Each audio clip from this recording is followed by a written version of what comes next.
Okay, so I'll begin with this question since it pertains to tonight, the 31st, transitioning to January 1st, 2021. So this is the question. Here's a question for the Q&A on Thursday night. You probably don't celebrate the New Year as it is not the Jewish New Year, but can I still wish you a happy New Year?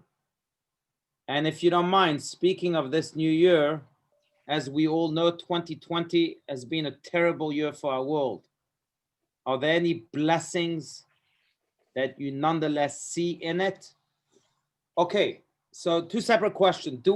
Can we wish each other a new year? Or can you, the one asking the question, ask me, wish me a happy new year? Or as Chana said before, a Shana Tova. So I want to share with you an anecdote about the Lubavitcher Rebbe, who, as many of you know, would see people at night. And he would have private audiences with all sorts of people from across the world who wanted his advice and his blessing, particularly at night. Sometimes private audiences would go until the wee hours of the morning, sometimes even to the late hours of the morning, 6, 7 a.m. And he would have maybe a 20-minute sleep that night. But on December 31st, before midnight, he was sitting with this person. This is a known story. And then as he's sitting with this person, the clock hits midnight, which means that now they've transitioned to January 1st and to the new year. As the clock hits midnight, the Rebbe looked at his watch, looked at the clock, and he turns to the person he was with and he says to him, Happy New Year.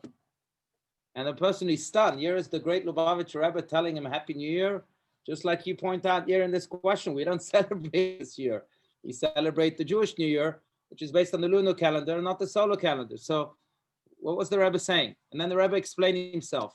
And he said that I'm wishing you Happy New Year because my wish of a Happy New Year is based on a verse in the book of Psalms, in chapter 87.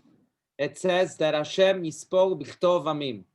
God counts according to the calendar of nations. God takes into consideration the calendar of nations. So the Rebbe said, if God does so, who am I not to do so? So God has all of the calendars in front of him, not just the Jewish calendar. Obviously, we follow the Jewish calendar for many reasons. But, we also live in this world and we live in other calendars too. And God is aware of that. And therefore, we can wish each other a happy new year too. So just based on that little anecdote from the Lubavitcher Rebbe. Now, yes, doesn't mean that it's our new year, it's someone else's new year. It's other nations' calendar, Bichtov Amim, as the verse says. It's the nation. But out of respect, maybe just out of mere respect and out of this notion that God, out of knowledge of this notion that God counts according to the calendar too, then we're allowed to wish each other a happy new year. That's number one. Relating to your second question here, that yes, 2020 has been a cursed year. What blessings do you find in that year, in the year that we're wrapping up tonight, even though it's been a year of such turmoil? Well, I just wrote a piece about this afternoon, and I'm going to share, I shared 7 lessons. There are many more than 7 lessons that one can take from 2020, but I shared 7 lessons that we can certainly draw from this year. And in spite of the COVID-19, in spite of the political turmoil, in spite of the protests in the streets, in spite of millions of people losing their jobs, in spite of deaths that were completely untimely, there are still many, many blessings. I'll name maybe 2 or 3 of them to keep you in suspense and so that you can go and read the rest. But blessing number 1, I think, is this idea that 2020 has proven to the world that our physical senses are completely unreliable. We used to rely on them. We used to rely on touch and think that what we can touch or what we can see is the truth, like our job. And all of a sudden, this year came about and shook that notion that the physical senses are not really sensing the truth. So what senses do we have to rely on? The spiritual ones. All of a sudden, we came to develop those spiritual senses throughout 2020. And we've discovered that even though we may be alone, we are still enwrapped with the love of people and the affection that they give us. Even though people died alone, we still opened up our eyes, our spiritual eyes, to see that they had scores of angels escorting them, and mitzvahs and merits that are accompanying them from this world to the next. So I think this is one of the great blessings that we've developed our spiritual senses in this during 2020. I think other messages from 2020 is the fact that one person sneezes in Wuhan, China, and it changes the entire world.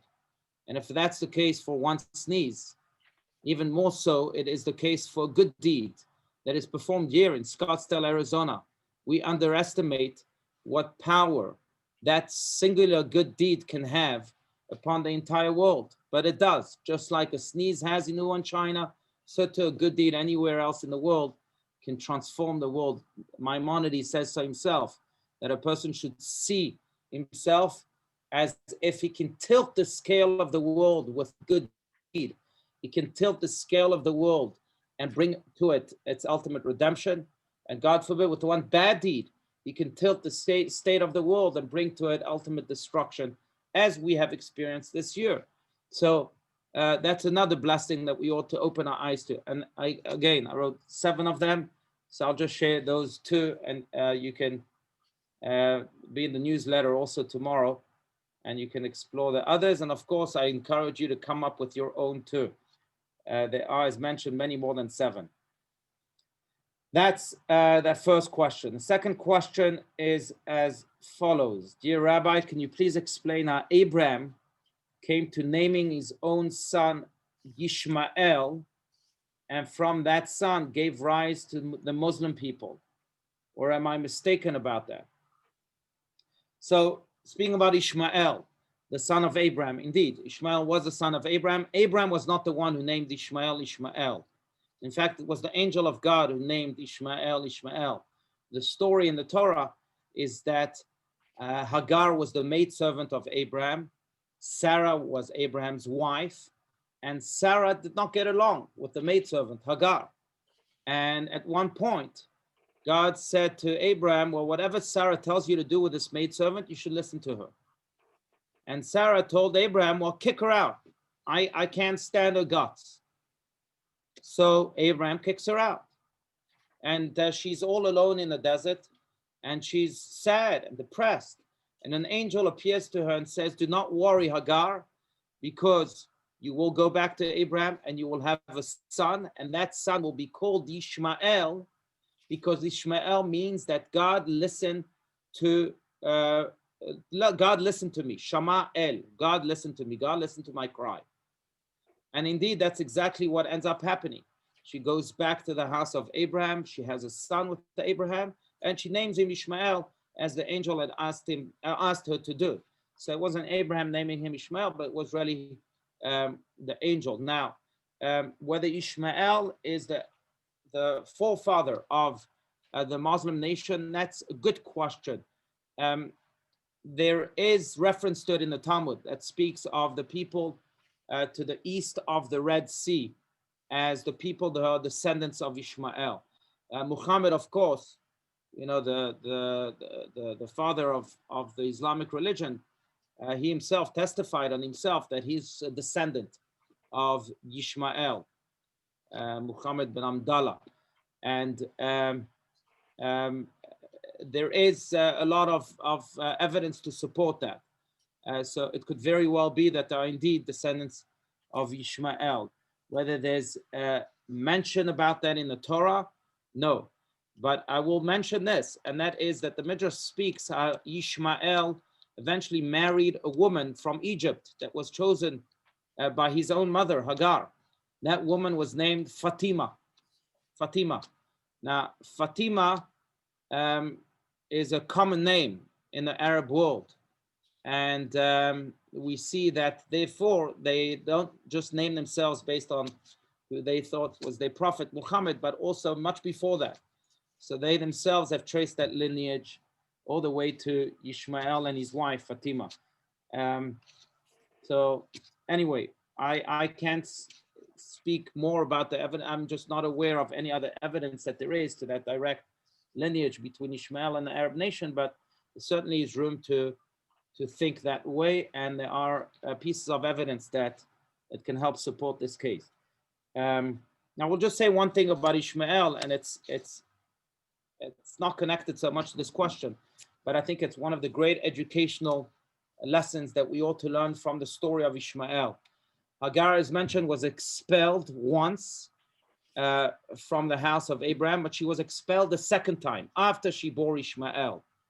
And that's when, again, Abraham expels her now and her son Ishmael. And Ishmael is starving and dying in the desert. And Hagar puts him to the side. And she says, I can't watch my son die. So I'm just going to go to my corner and he'll stay in his corner. All of a sudden, an angel appears to them and says to them, Malach Hagar, what's happening with you, Hagar? Go and attend to the child, Ba'asher Husham, as he is there. That's the way it's usually translated. Go attend to the child, in other words, over there. But the commentaries explain that here we find, again, one of the great educational lessons. If you see your son in pain, if you see your son spiritually, emotionally dying, maybe the reason for that is because you've never attended to him in his terms, as he is over there spiritually. You've always tried to impose your philosophy on him, but you've never really spoken to him based on him, based on where he stands, on where he is.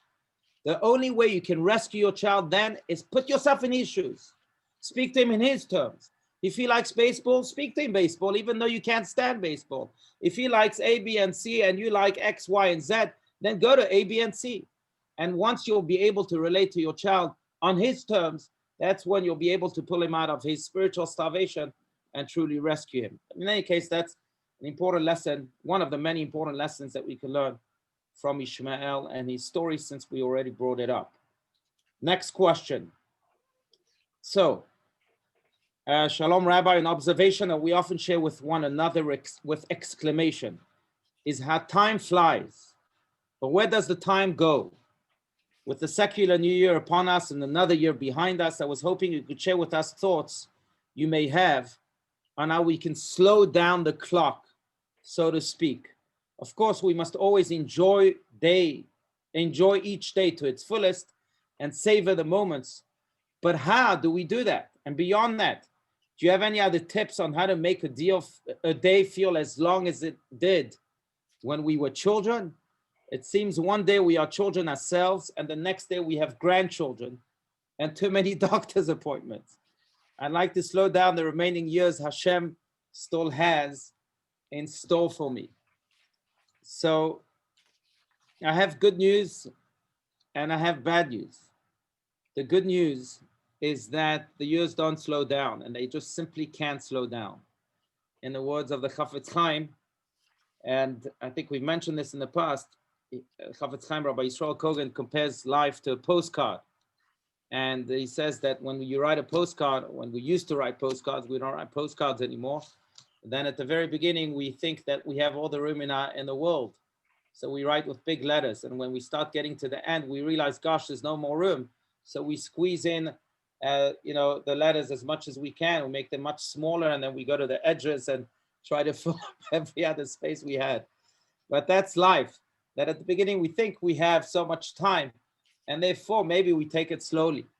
But then life evolves, and we get older, and we realize, gosh, time is indeed flying, and we're getting closer and closer to 120 years old to the end.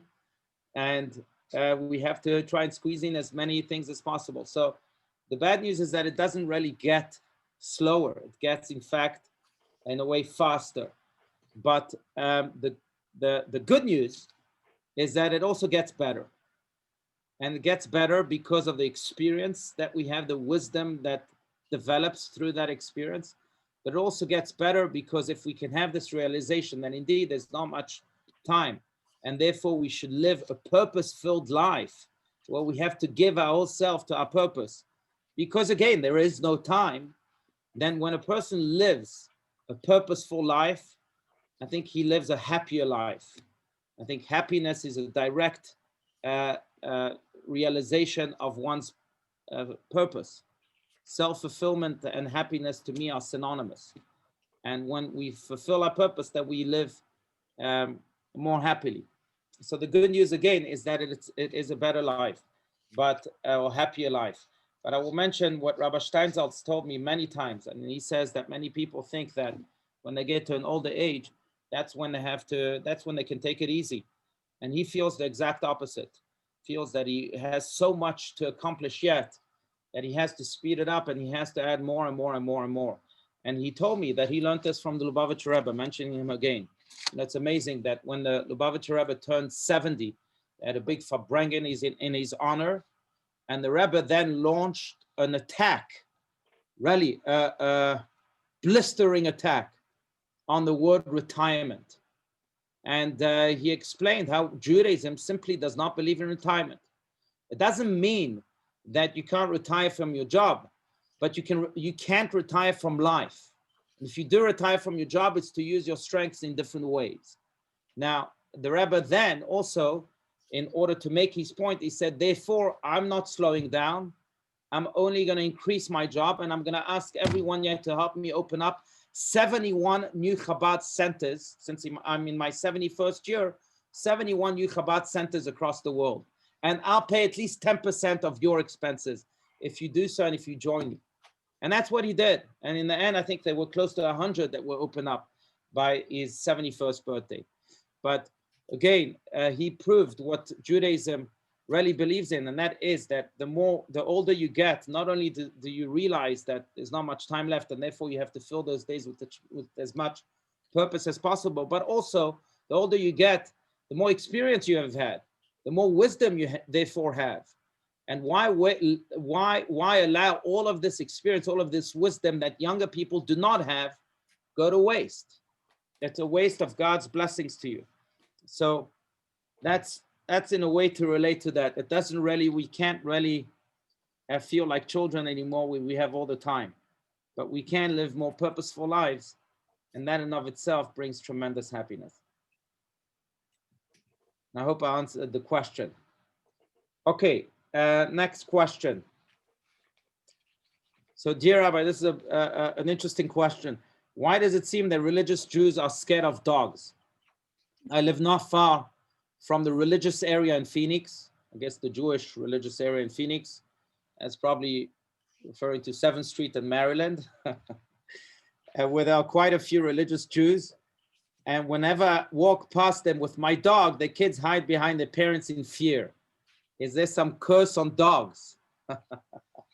So the answer is no, but I'll tell you that I feel that way sometimes too. As a rabbi, I walk by Jews and they also hide behind their parents or behind other things, not wanting to see us. So I can empathize with that feeling. But I will tell you that we do have quite a few in common, actually, rabbis and dogs, quite a few things in common. One of the things is that people are afraid of us sometimes.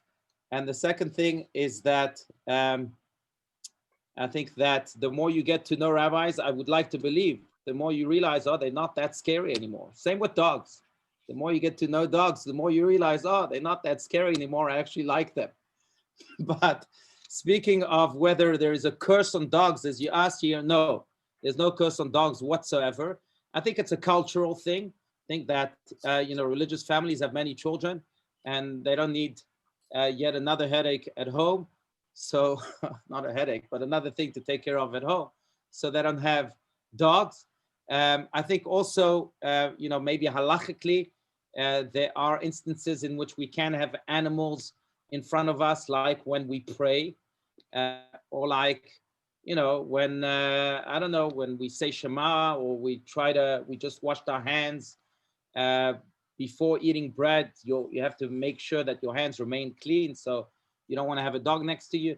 So there are sometimes instances in which we can be around dogs, and maybe that's why religious Jews don't have, or some religious Jews don't have dogs. I know religious Jews that do have dogs, but there's no curse on dogs whatsoever. And again, I think it's more of a cultural thing. I will say this, just to speak about dogs. But the Talmud points out that the word for dog in Hebrew is kelev, which also means kulo lev. It's a combination of two Hebrew words, kulo lev, which means its entirety is a heart. And we know that dogs are very heart animals, or their heart, they wear their heart on their sleeves, as you know, so to use that expression. They give their heart to you.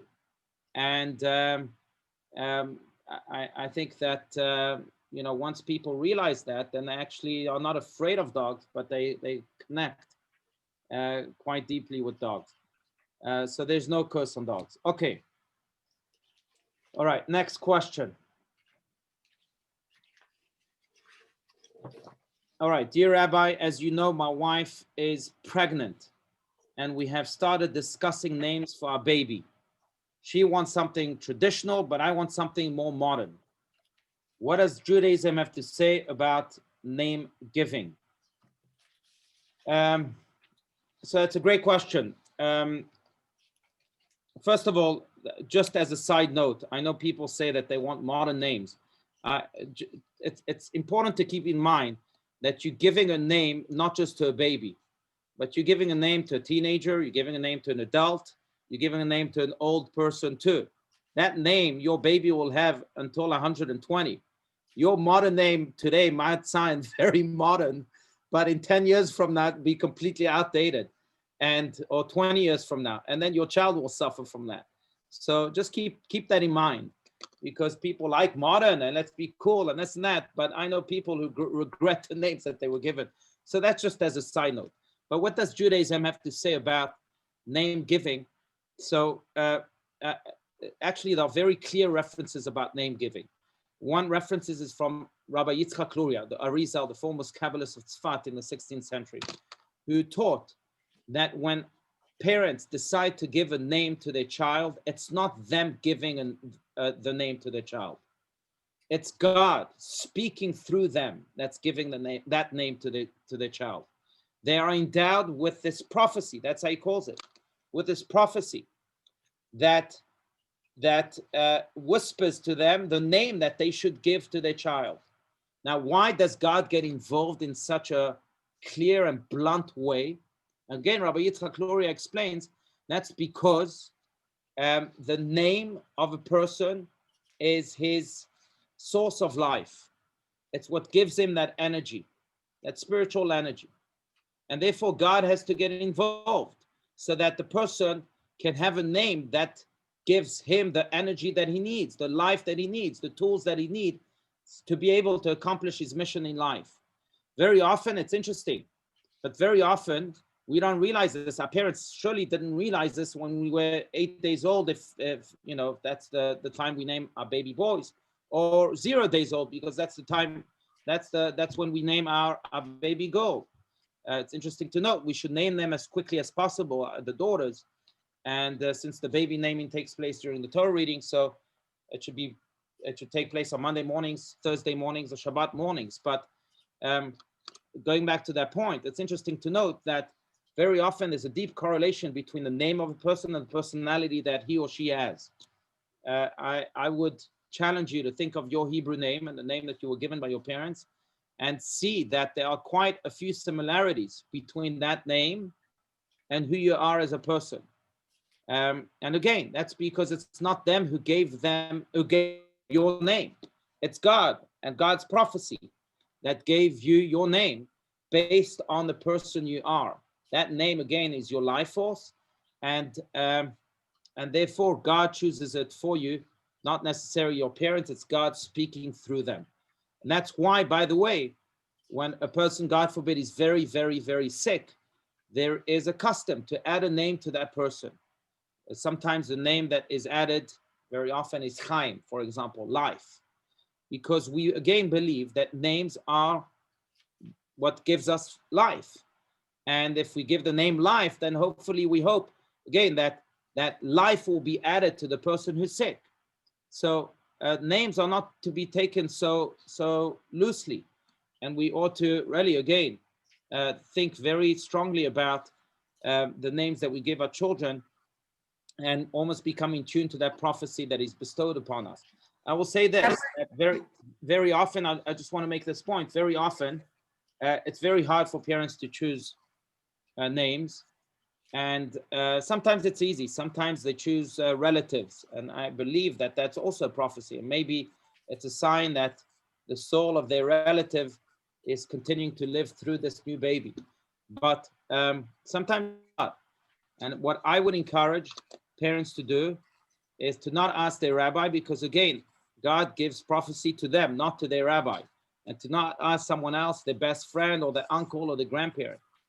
To really become in tune with yourself, I would encourage the parents first to wait until the child is born, come up with a few names that they resonate with, and then, and I know it's happened to many, and then when the child is born, just look in attentively to the face of the child. And one of those names from your list, or maybe from beyond that list, will jump at you. And you'll see, oh, he looks like this name. She looks like that name. And something will resonate right there and then, but that something, again, will be the actualization of that prophecy. That's what I would encourage people to do as they are searching for names for their babies.